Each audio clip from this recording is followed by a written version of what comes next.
இசை மீது கொண்ட பக்தியால் அன்றைய காலகட்டத்தில் எல்லாம் தியாகராஜ பாகவதரின் முழு பக்தராகவே வலம் வந்தார் திரு மரியாதைக்குரிய டி.எம். சௌந்தரராஜன் அவர்கள். அவரின் பாடல்கள் எல்லாம் மனப்பாடமாக பாடக்கூடிய ஆற்றல் படைத்திருந்தார். இன்னொன்று, அவர் எப்படி பாடியிருப்பாரோ, அதாவது நம்முடைய தியாகராஜ பாகவதர் எப்படி பாடியிருப்பாரோ அந்த சாயலை ஒற்றியே பாடதான் இவரின் தனித்தன்மை.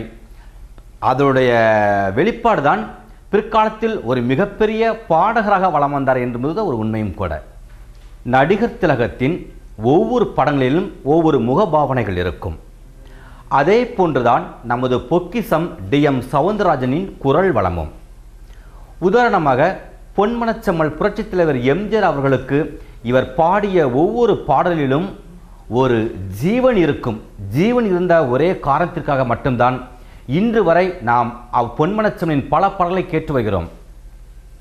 நம் நாடு திரைப்படத்தில் இடம்பெற்ற பாடலான இந்த வாங்கையா வாத்தியாரையா என்ற பாடலாக இருக்கட்டும், இதே கனி திரைப்படத்தில் இடம்பெற்ற நீங்க நல்லா இருக்கும் என்ற பாடலாக இருக்கட்டும், எங்கள் வீட்டு பிள்ளை திரைப்படத்தில் இடம்பெற்ற நான் ஆணையிட்டால் அது நடந்துவிட்டால் என்று உண்மையாக சொல்ல வேண்டுமென்றால் ஒவ்வொரு பாடலிலும் உயிர் இருந்து கொண்டிருக்கிறது.